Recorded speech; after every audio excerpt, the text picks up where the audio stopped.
Assalamu alaikum wa rahmatullahi wa barakatuh. Ibn al-Qayyim said, whoever shames his brother for a sin, he will be tested with the same sin. Therefore, if you hear or see a sin from another person, say, may Allah forgive us and them.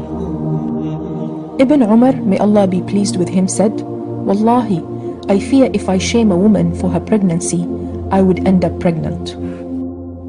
Don't sit and watch people and look for their faults, and do not expose them or spy on them.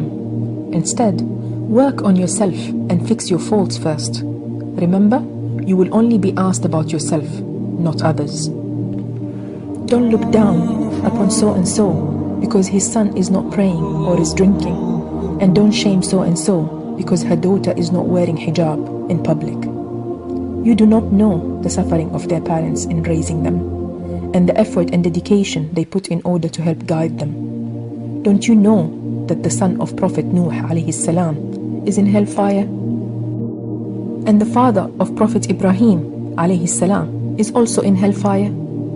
So stop assuming destinies and translating intentions. Instead, focus on yourself and those whom you are responsible for. Today, you might be righteous, and tomorrow you might end up with a su' khatima or a bad ending.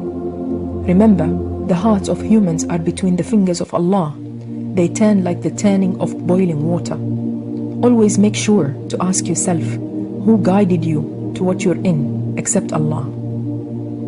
So if you see what you don't like in someone, say, Alhamdulillah alladhi afana mimma ibtalahum bih wa faddalana ala kathirin mimman khalaqa tafdila.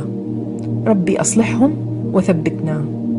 Translation: Praise be to Allah who had saved me from what He had afflicted them with, and for honoring me over many of His creations. O Allah, guide them and keep us steadfast. Or you can say, Ya muqallib al-qulub, thabbit qalbi ala dinik. Translation: O turner of the hearts, affirm my heart upon your religion.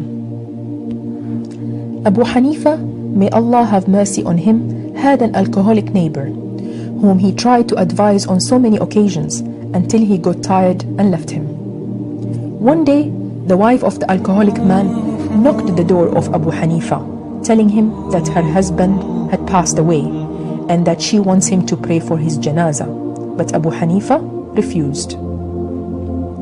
Later that day, Abu Hanifa saw the man in his dream walking between the gardens of heaven, saying, Tell Abu Hanifa, Alhamdulillah, that Jannah was not in his hands. When Abu Hanifa woke up, he rushed to the wife of the deceased and asked her, how was he before his death? She said, he was the same as you knew him, except that every Friday he used to feed the orphans of the estate and wipe over their heads and cry and say, pray for your uncle. It could be the dua of one of the orphans. Abu Hanifa had a deep regret after hearing this. So, my dear sister, do not shame the people of sins or look down upon them. We all live under the cover of Allah, and if Allah was to remove that cover, we would all be exposed. Don't be proud of your plenty of salah or fasts, because you do not know who is closer to Allah. Advise and don't expose, and confront but don't hurt. Don't be arrogant and don't mock, and remember that days turn exactly as the hearts turn.